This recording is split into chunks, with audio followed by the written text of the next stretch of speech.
Hello, beautiful people, and welcome to Drawing Down the Stars. I am Snappy. Thank you for joining me today, July 17th, 2024, for our daily tarot session. This is going to be great. Let's have some fun. So, let's begin by giving a good shout out here to those of you in the chat.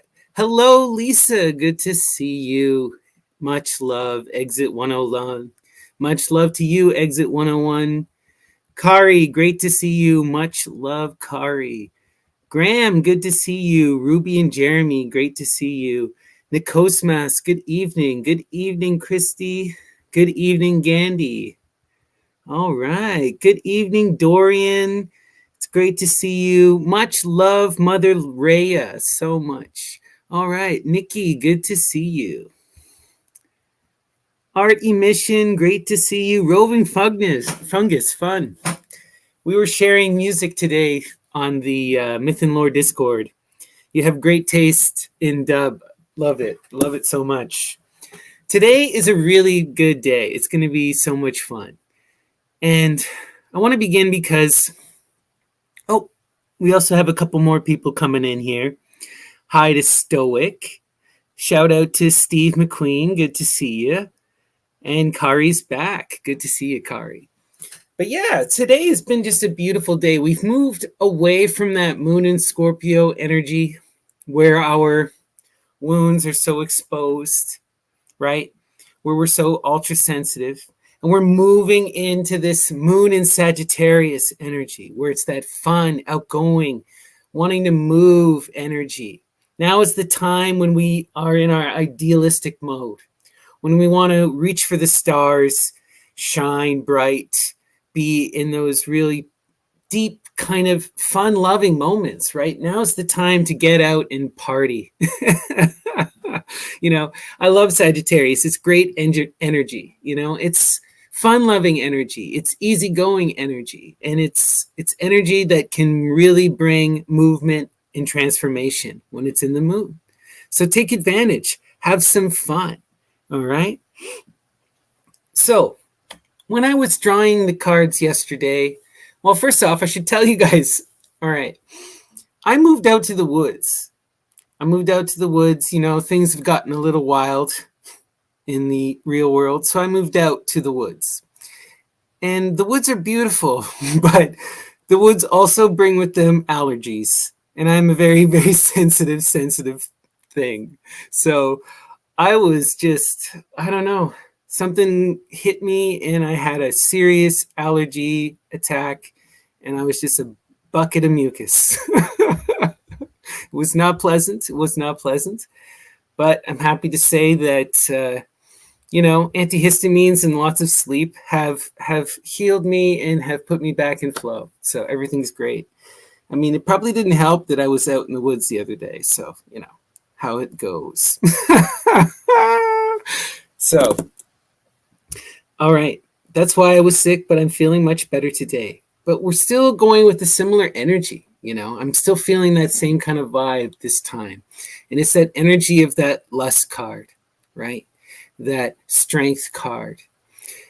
It's that profound Lady Babylon, that energy of bringing that fiery passion into the present, into the earth, really invoking that goddess energy and just taking advantage and being in that kind of pleasure and power. And I wanted to read for you guys a couple of quotes that inspired me from the Book of Law that are connected to this profound energy of that red goddess, that Lady Babylon. So the first is Book of Law 2:20. Beauty and strength, leaping laughter, and delicious languor, force and fire are of us. And you'll notice that that's where the title came from. Force and fire are of us. Beauty and strength, leaping laughter, delicious languor. These are the energies of that red goddess in just very explicit language. She is that beauty and that strength, right? Force and the fire, you know, leaping laughter, that forward passionate movement, bright as the sun. I always think of that Medea energy, you know.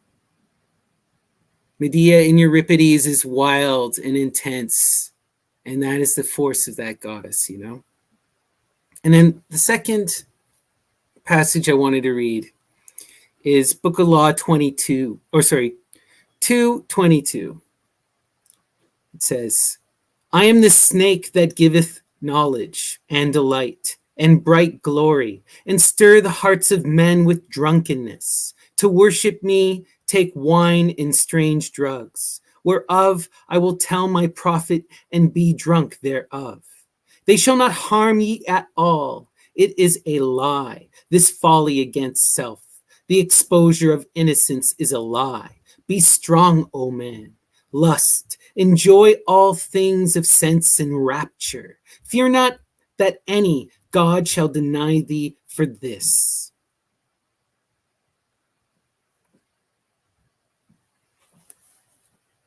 I just love this. I am the snake that giveth knowledge and delight and bright glory, that stirs the hearts of men with drunkenness. Right? Just beautiful. And it is such that incredible energy, right? To worship me, take wine and strange drugs, whereof I will tell my prophet and be drunk thereof. They shall not harm ye at all. It is a lie, this folly against self. To exposure of innocence is a lie. Be strong, O man, lust, enjoy all things. This is the key. Be strong, right? And what is strength but force applied with reason?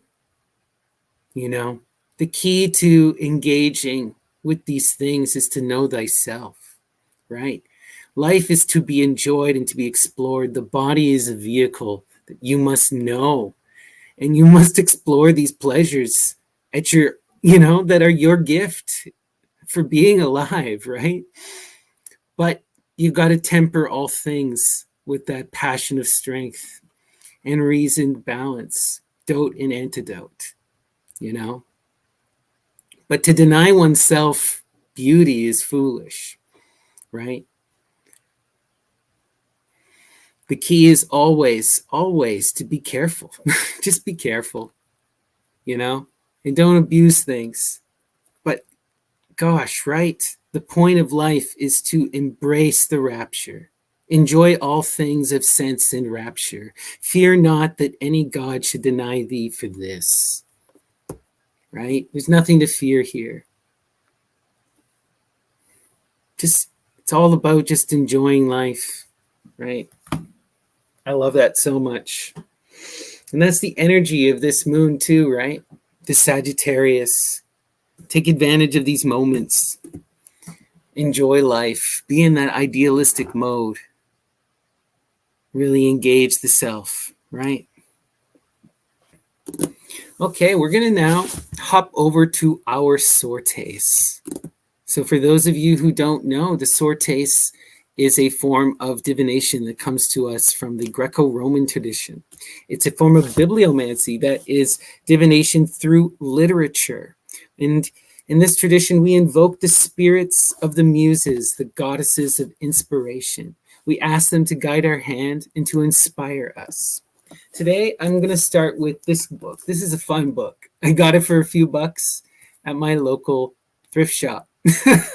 Who's Who of Greek mythology. Let's see who we get. This should be fun and interesting. All right. Muses, guide my hand. What is the message? All right. Inspire us.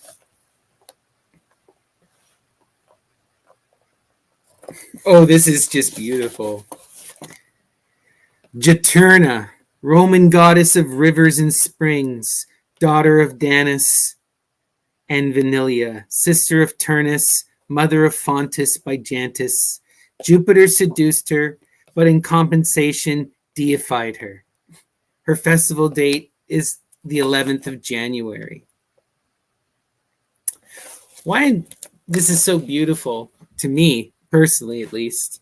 I live along a river. The river goddess means a lot to me. And she just came out and gave me a wink. Love it. All right. That's beautiful. Jaturna. Wow.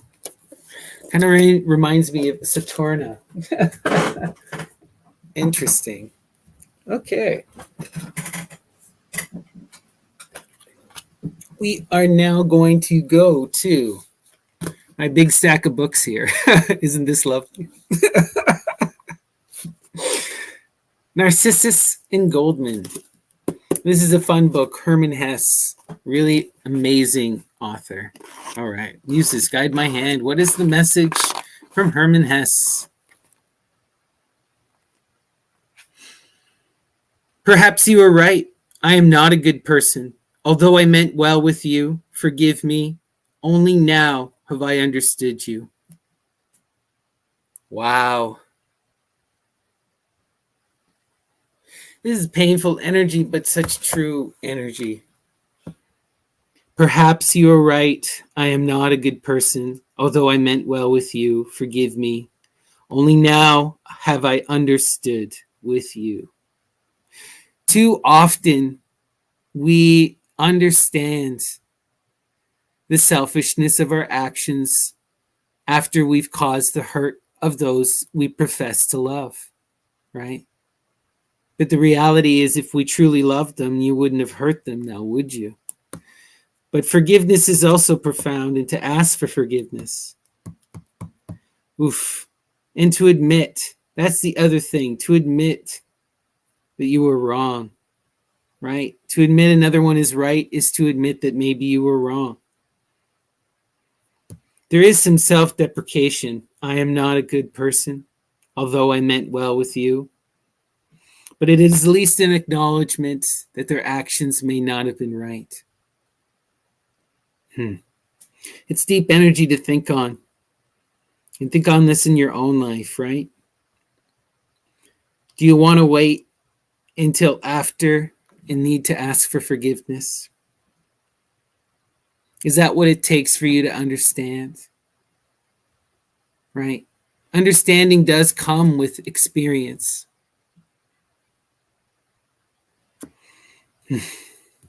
Oof. Painful energy, painful energy. Let's continue. Thank you, Herman. Mr. Herman Hesse, that was beautiful. Okay, let's continue with the pile. Luther Blissett. Q. This is a really fun book. For those of you who are looking for some fun stuff, search the Luther Blissett Project on Google. You'll find some really interesting things. In the meantime, oops, 1 second here.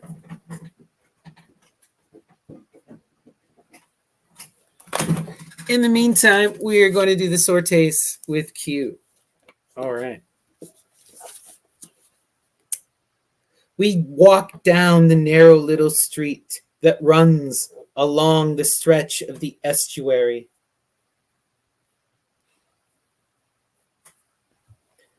The bell towers of Antwerp appear through the mist on the horizon.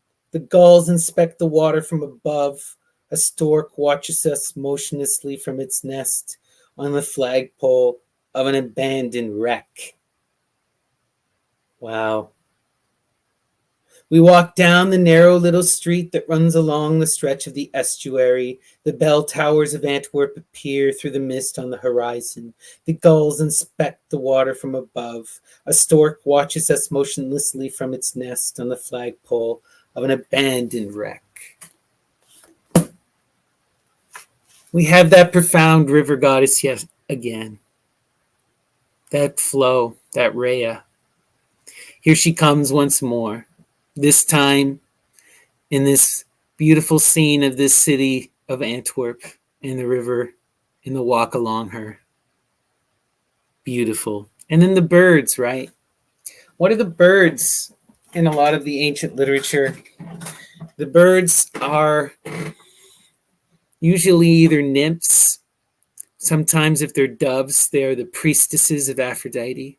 But always, the birds bring a sign. They are meant to be watched. A bird upon the water, big magic. Beautiful. Let's continue. All right. We have Jaguar and the Priest, Pedro Pitarch, an anthropologist exploring the ethnography of Zetzel souls. What is the message from the Jaguar and the Priest? Muses, guide my hand. Let's see. It is plain to see that the Christian ceremonies did not exercise or impose the didactic function that the friars attributed to them. Rituals did not employ a common natural language, nor could they even be translated easily. Viewed from this perspective, they constitute the antithesis of narrative, the very character of which makes it an expressive, highly contaminating medium. That is, it is easy for the narratives from different cultural traditions to blend together. Wow. And that's the reality with a lot of these things. You tell someone something as abstract as God, they're going to see that through their cultural lens. They're not going to see whatever you are depicting. And then something as abstract as ritual, they can perceive their own images within it. And this is a natural process. This is such a beautiful thing.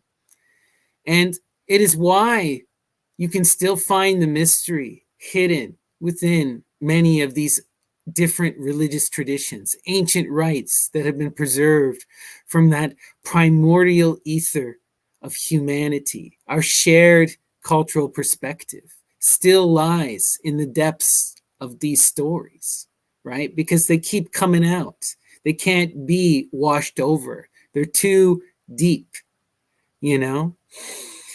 And this is interesting. It's like, how do you find and see those things? I also think, when I was studying religion studies in university, this became extraordinarily apparent to me when I looked at the Caribbean. And you can see two different examples of this. If you look at Jamaica, you have the Protestant example, where there's extreme pressure to remove the religious character of the enslaved population. Right? Where they tried to replace everything with the Bible. They still failed. But out of there, you get Rastafari, right?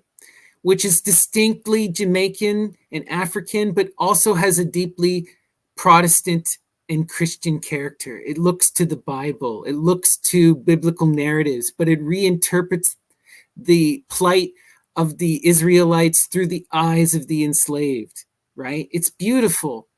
But it is Protestant, right?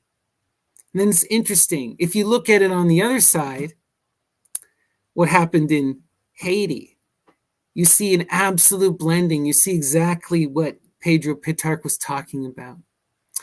The Voodoo religion becomes voodoo and just moves succinctly into Catholicism. And you can go and talk to like voodoo priests, and you ask them, is there a difference between voodoo and Catholicism? And they'll say, no, there's no difference. They're one and the same, right? Beautiful. Interesting to think about. All right.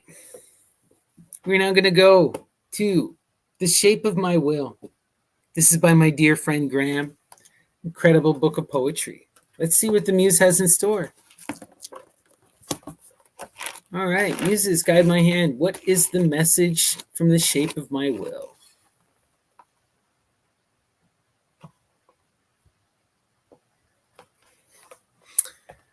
Wow. This is an intense feeling. I can't keep doing this. Walking between the rain, the last thread of reality has snapped. I can't keep doing this. Walking between the rain, the last thread of reality has snapped. Oof. This is painful energy, right?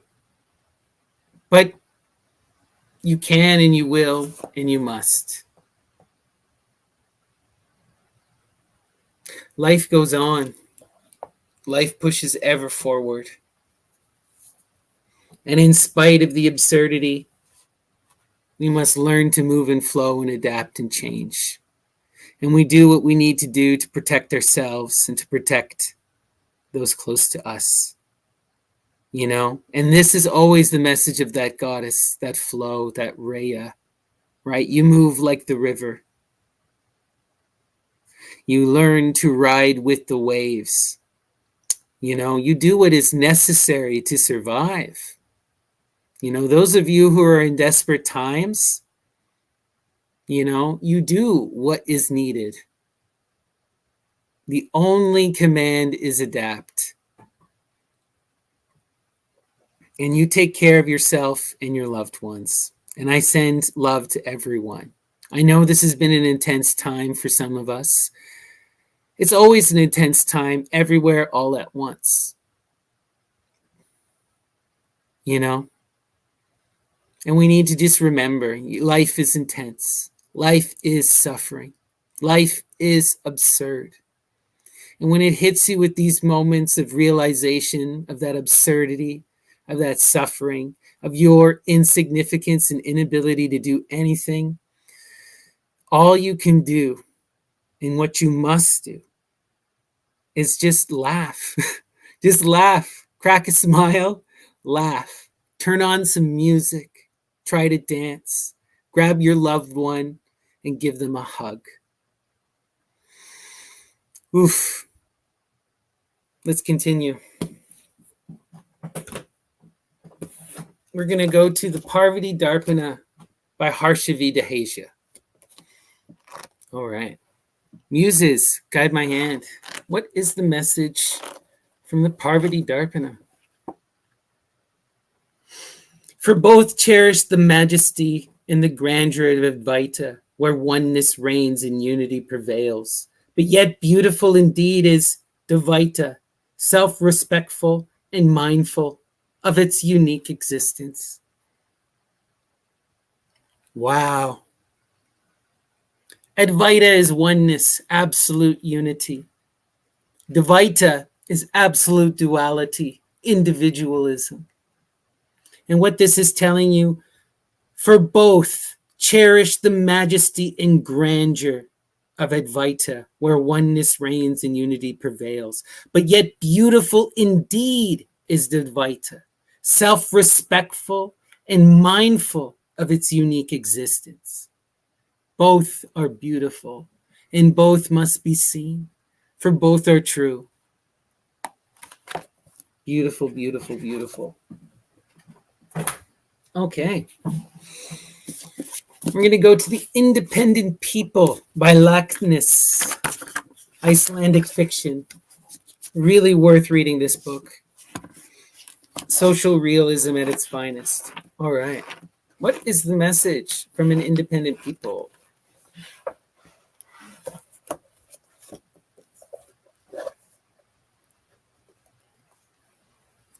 The children had long listened to this endless gabble as to some funny rigmarole that with time and constant repetition can become an unbearable nuisance. And as their father said, empty vessels and paupers make the most sound. Wow. Wow. The children had long listened to the endless gabble as to some funny rigmarole that with time and constant repetition can become an unbearable nuisance. And as their father said, empty vessels and paupers make the most sound.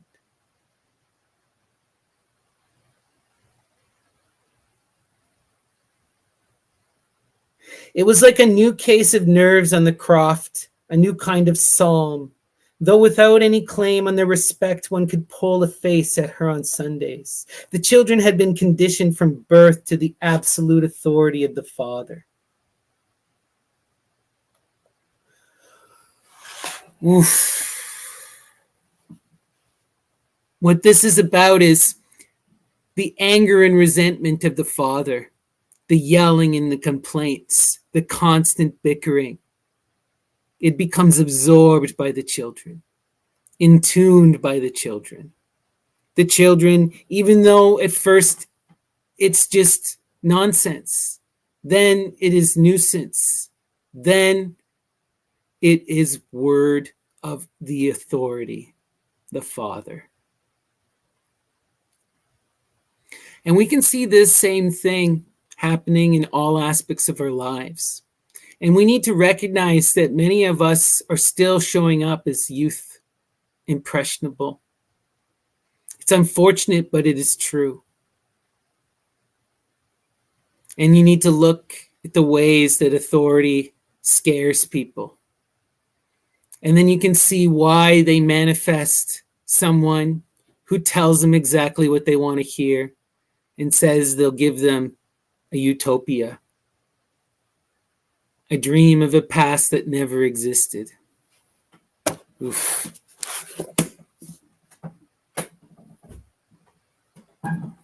Let us continue to Lorca. Muses, guide my hand. What is the message from Federico Lorca, one of the great playwrights?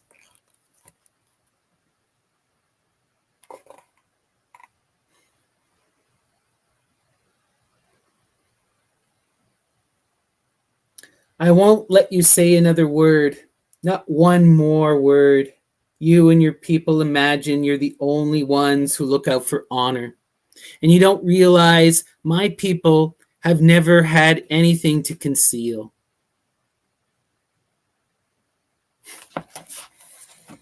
Isn't this telling? I won't let you say another word, not one more. You and your people imagine you're the only ones who look out for honor, and you don't realize my people have never had anything to conceal. This tells you everything we need to know about this fight. This is a brother against brother fight, right? And it has descended into silliness and bickering and idealization. I won't let you say another word. How can you end anything? How can you compromise? How can you have democracy if you can't say another word? You do it, you and your people imagine you're the only ones who look out for honor, and you don't realize my people never had anything to conceal. This is true. We all do imagine we're the only ones who are truly honorable. This is how you vilify. You have to imagine your righteousness, see your own truth in your actions, and refuse to look at the truth of the other, right? But the second part, right? And you don't realize my people have never had anything to conceal. Bullshit, right? Who doesn't have something to conceal? And who doesn't lie? When and where? Tell me. Right? In the same breath as they accuse the other of not listening, they close off conversation. In the same breath as they accuse the other of not seeing them and believing they are without honor, they say that the other is without honor. Right? Straw men on either side. Nothing can go forward, right? Nothing can go forward in this. Oof. Let's continue. Tribalism is the problem, right? In imagining you're somehow above the fray. In order to get over anything, there must be truth and reconciliation. You must be willing to admit your wrongs and take ownership of them. Be honest about it, right? Let's continue. The Psychic Bible. This is such a beautiful book. Genesis, Peorage, and the Temple of Psychic Youth. All right. Muses, guide my hand. What is the message from the Temple of Psychic Youth?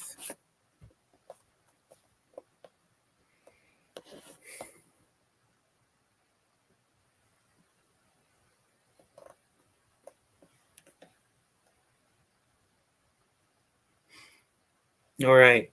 It says Jehovah equal Geburah equal Mars equal severity equal justice equals restriction equals fear. Oof. Think about this. Jehovah equals Geburah equals Mars equals severity equals justice equals restriction equals fear. That is the energy of those nationalists, right? Of the Christian nationalists. It is the energy of Mars. It's the energy of war, of restriction, of fear, of severity. Very dangerous energy. To lash out injustice or perceive justice. Oof. Every action has a reaction. And to restrict oneself and to restrain oneself in fear of the other, it's only going to cause an explosion. Dote and antidote is a necessity of life. You must live in balance. You cannot restrict. It doesn't work. People are people. You don't have to like it. But no matter how much you're afraid or disgusted, people will be people. Oof. Intense energy. I want to read, though, there's a couple more here that are equally as interesting. Below Jehovah, Lucifer, Chesed, Jupiter, grace, mercy, expansion, love. Wow. What is Lucifer? Lucifer is that Jupiterian mercy, the grace, the expansion, the love, the provider, the one that shines a light, that leads you to expansion and growth and transformation. Beautiful. Below Lucifer, Satan, Yesod, the moon, foundation, ego, sexual organs, the conscious mind, illusion. Beautiful energy here too. That profound feminine, intuing with that great flow, that foundational energy of the universe, right? The true ego, right? Procreation, consciousness, birth. There is an illusion here, but it is an illusion and it is real at the same time.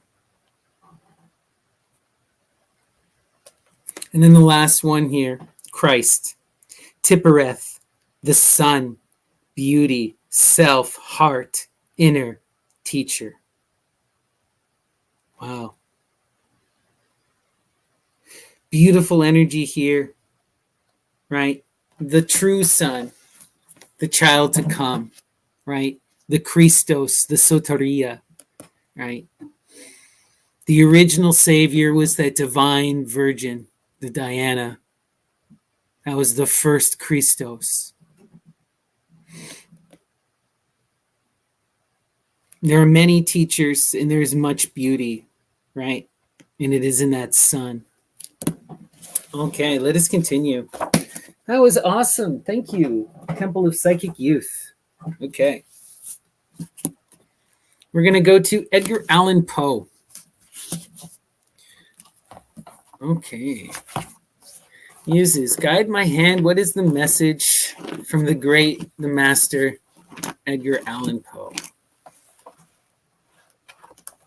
He here closed the book and leaned forward in the chair, placing himself accurately in the position which I had occupied at the moment of beholding the monster.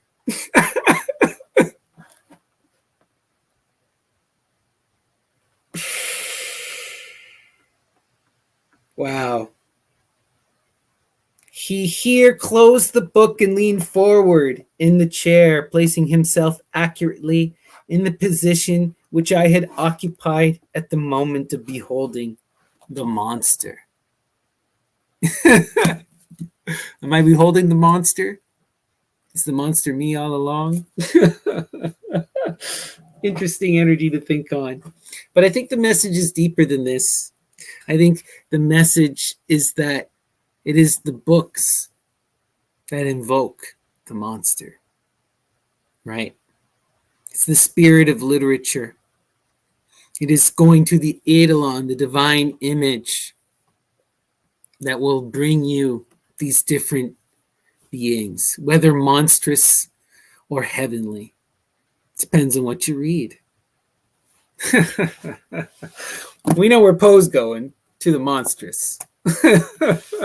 All right. The Name of the Rose. This is a beautiful book. Okay. Muses, guide my hand. What is the message from The Name of the Rose? In which the labyrinth is finally broached, and the intruders have strange visions, and as happens in labyrinths, lose their way. Oh, wow. In which the labyrinth is finally broached, and the intruders have strange visions, and as happens in labyrinths, lose their way. Beautiful. Wow. Be careful when you go into those strange dreams. You may just get lost somewhere. All right. We're going to go now to Chapman's Homer, the Iliad, and the Odyssey. Muses, guide my hand. What is the message from Homer? Neptune replied. Sorry. What was that? I tell you. Neptune replied, Saturnia, at no time let your care exceed your reason. 'Tis not fit. Oh my God, that's beautiful.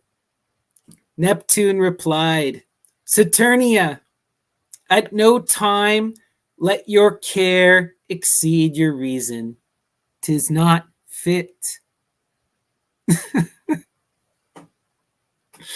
You can't make this kind of stuff up.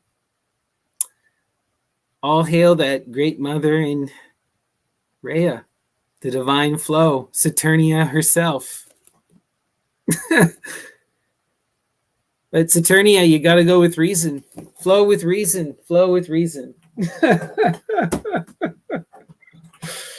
Too wild. Okay. We're going to go to our Ganapati oracle. Ganesha, Ganapati, Lord of the Threshold, the divine child. Beautiful energy.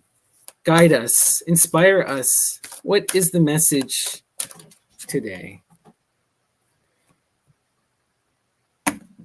Surrender. Surrender. Wow. I could not think of more fitting energy to go with all of this Rhea energy. What does Rhea call you to do but to surrender to the flow? It's that grand paradox. Use your reason, but surrender. Oh my gosh. Beautiful, beautiful, beautiful. Okay. Before we get started with our tarot proper, please give me a like and a subscribe. The likes really do make a huge difference. They really boost everything in the algorithm. I know this from watching other streamers talk about this. And yeah, it's a thing. So give me that good blessing, that karma. It really will help everything out. And I appreciate it so much. And as always, you can reach out to me on email at snappydts@gmail.com if you would like a private reading. Or you can message me on the Myth and Lore Discord, Snappy, or Lady Snappy. And if you just want to chat, hit me up on the Discord as well. I'm always looking for good conversation. Let's have some fun. We're going to get started here with our tarot from Lady Frida Harris and Aleister Crowley. And as always, we are going to do our Saturn Square, where we invoke that profound energy of Saturn, Kronos, Rhea, right? That wisdom. We're going to cut our life up. Whoa. We're going to cut our life up. Put it on the plate. Look at our interconnections. Look at our conflicts and ask, how do we rise above them? How do we move and flow? How do we manifest our true will? And we got a card popping out, so that is our center card. And as always, the center card is our most important card for the reading. Today's center card, there we go, is work. This is a card we've been seeing quite a bit over these last few days. But it's beautiful energy work. Work is the energy of building. It's necessary for everything. If you wish to manifest any kind of skill, if you wish to change your surroundings, if you wish to gain knowledge, you must go through the transformation. You must do the work, right? All action has a reaction. In this, work is profound. It is in the great work that one manifests their true will, right? Let's continue. The Hermit, beautiful energy, Virgo energy, right? This is that energy of going into the cave, of going into the self, of doing that work of the internal, of reflecting upon one's actions and learning how to move forward in flow. Saturn energy, what we're doing right now, right? And this is that work. What is the work we're doing? We're doing that internal work, discipline work too, right? This energy I'm getting here, this is about learning to discipline the self, dote and antidote, to control and to manifest true growth. Let's continue. Yeah. This is hard energy for most of us, right? You lack discipline, my friends, and you're defeatist about this. You cannot change your habits. You can't change your habits if you stay in this unreasonable energy of defeat, that 5, right? But there's interesting stuff here because the 5 is one sword away from the 6, which is science, profound reason. We're one step away from being able to see this properly, right? We just need to do that deep internal work, reflective work. And this is what this energy is about right here. We need to go in and confront the self and overcome these hang-ups and recognize that in order to manifest anything, you have to be disciplined. You have to do the work, right? I mean, you can be a lazy bum, but you're going to have a lazy bum to show for it. I mean, I don't know what else to tell. Oof. Hard energy here. Failure energy. Connected to the work, right? Trying to expand upon one's success and feeling like they can't, you know? The 7 is interesting because what we see here is we have that profound stability of the 4. And then we have this instability of the 3. The 3 is ready to topple, right? We're building it in the wrong direction. So we need to be careful here. We need to reflect upon our failures. Where did we come up short, right? How do we build past this? How do we continue to expand? We want to get to that prudence energy of the 8, right? Let's see where this failure is going.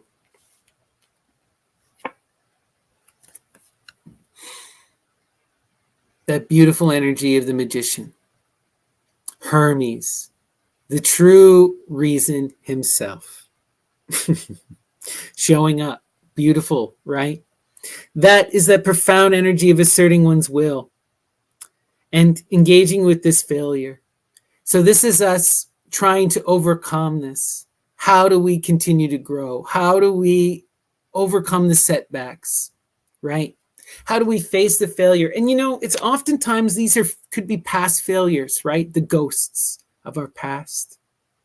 I often think, in life, there are many times when we attempt to build these towers, when we attempt to achieve our dreams. And if you don't show up correct, you'll never manifest that tower and you'll be knocked back down.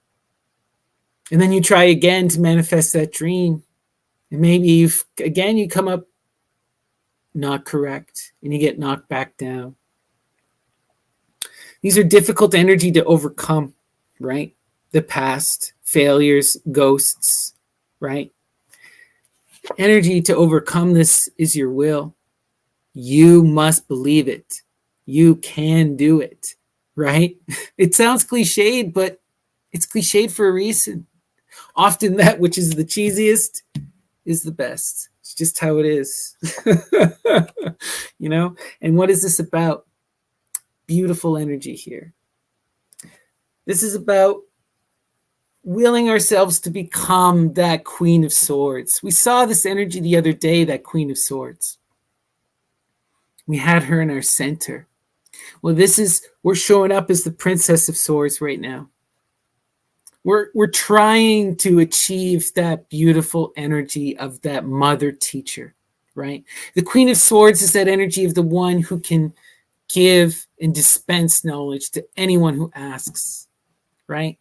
The princess has the potential to become her. She can grow into that. She can move mountains. The potential is there. But she must be nurtured. And you nurture her through this will, through believing you can do it, through growing, learning your lessons, going internal and reflecting, right? You have to face these failures of the past. We have to look upon them and try to understand, why did they fail? Or why did you not make them succeed, right? There's many different ways to approach these questions and many different perspectives to look at. And you want to try and see them from different views. Let's see where this is going. Change. Beautiful energy. Beautiful energy.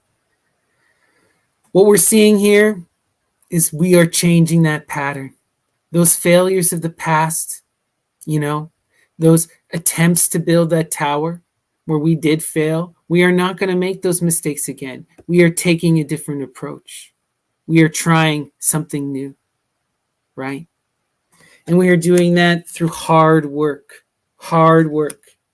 right? The key to change is literally that, changing your habits, changing your action, doing something different. How do you do that? There's a lot to be said and a lot to think about with that. I often think about Genesis Peorage in this regard.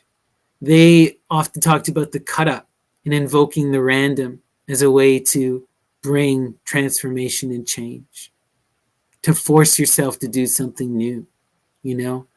I feel similar with the sortes and with the tarot.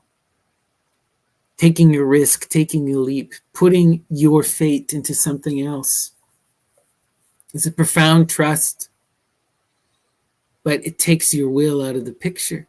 Something to try, right? Let's continue.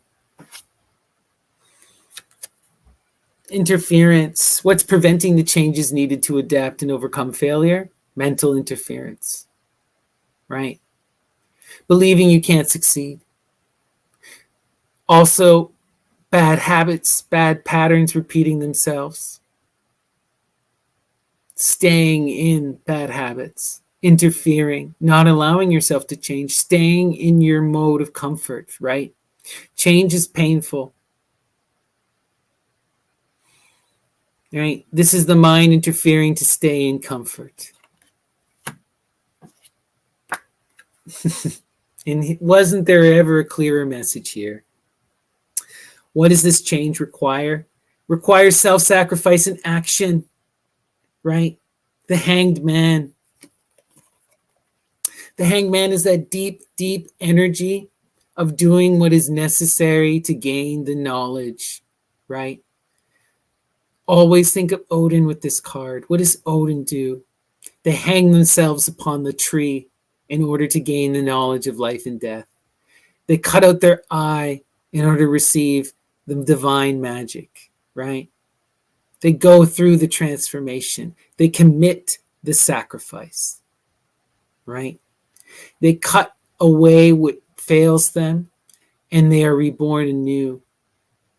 And this is the energy. How do you change, right? How do you move into flow? You have to make that sacrifice. You see this, you recognize this, but you're interfering because you're comfortable right now, right? Doing what is necessary, being disciplined is painful. It's not comfortable at first. And this interference is saying you can stay a couch potato, you know? You don't have to. You can stay in those same patterns that are comfortable. But if you do, you can't transform.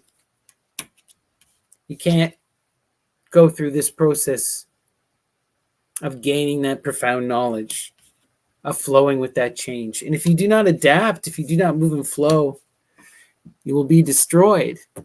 It's painful to say, but that's just how the world works. All right. So far, this is intense energy about doing the reflection and doing the hard work necessary to become disciplined. Okay. I'm now going to flip my camera, but before I do, please give me a like and a subscribe. It really does make a difference. And if you are interested in a private reading, reach out to me, Snappy, ddts@gmail.com. All right, let's take a look. So here we go. Our full square. We're going to start over here. We have that hermit. And this is what the hermit is.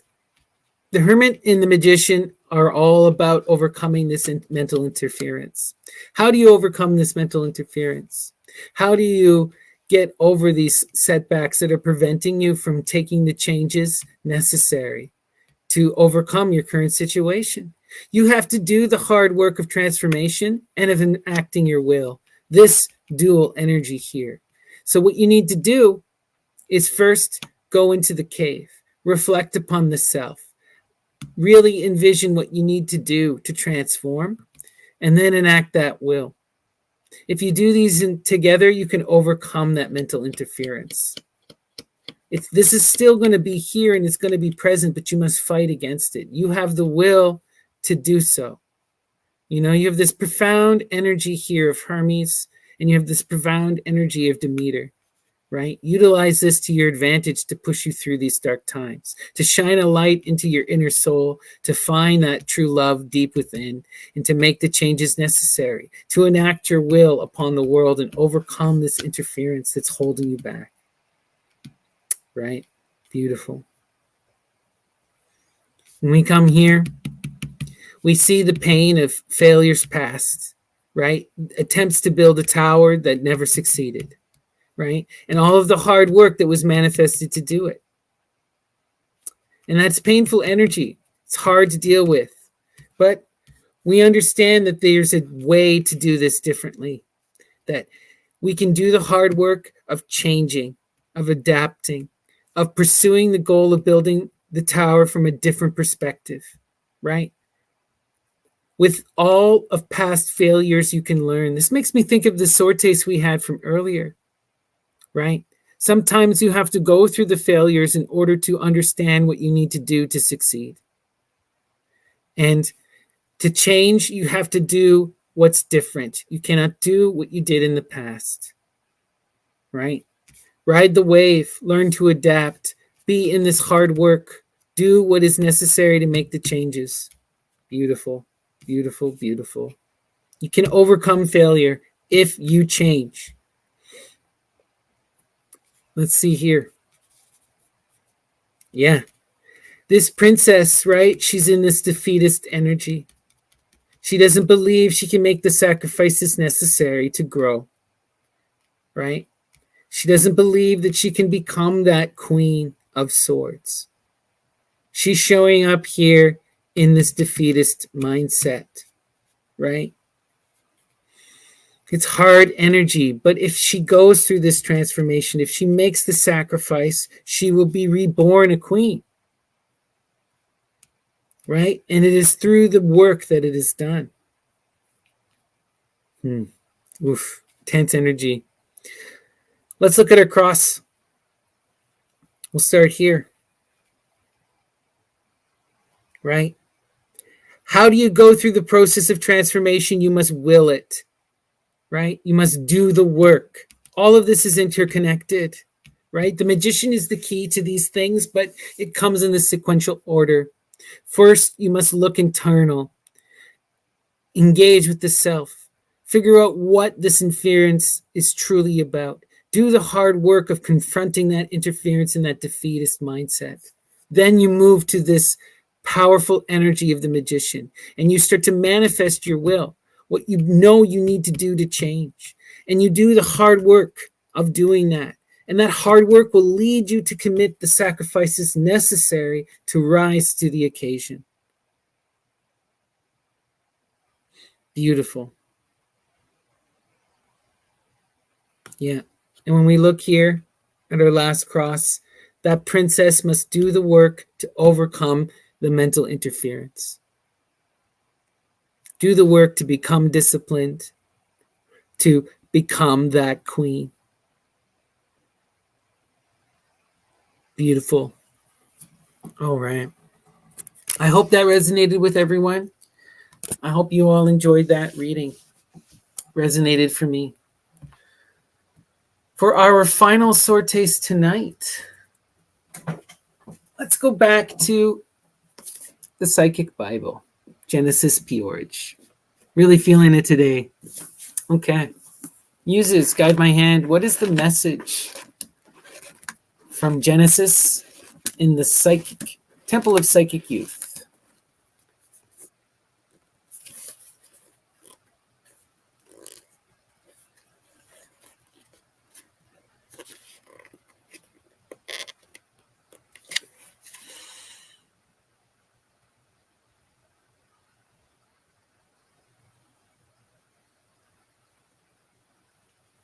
Right.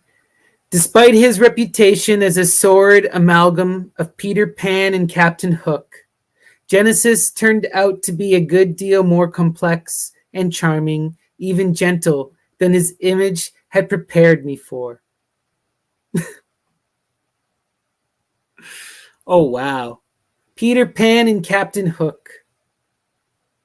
Genesis turned out to be a good deal more complex and charming, even gentle than his image had prepared me for. Wow.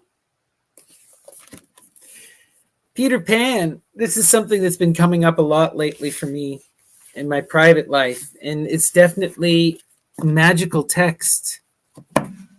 You know, in the earliest drafts of the play, Peter is a spirit, a daimon.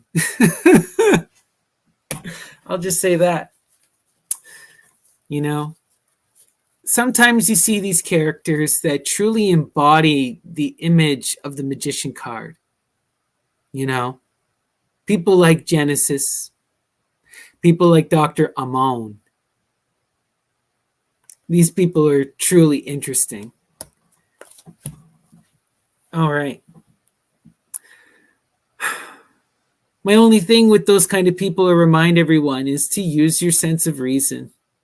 You know, a person like Genesis is also kind of awful, and you have to have a very realistic view, right? In my mind, Genesis is very much like Crowley. These people can write incredibly brilliant, beautiful writings or music, but they may be awful people to others in other ways. And you got to reconcile these images, right? And don't turn anyone into an idol. All right. Peace and love, everyone. I hope this resonated with you all. And I will see you tomorrow for our next reading. Take care.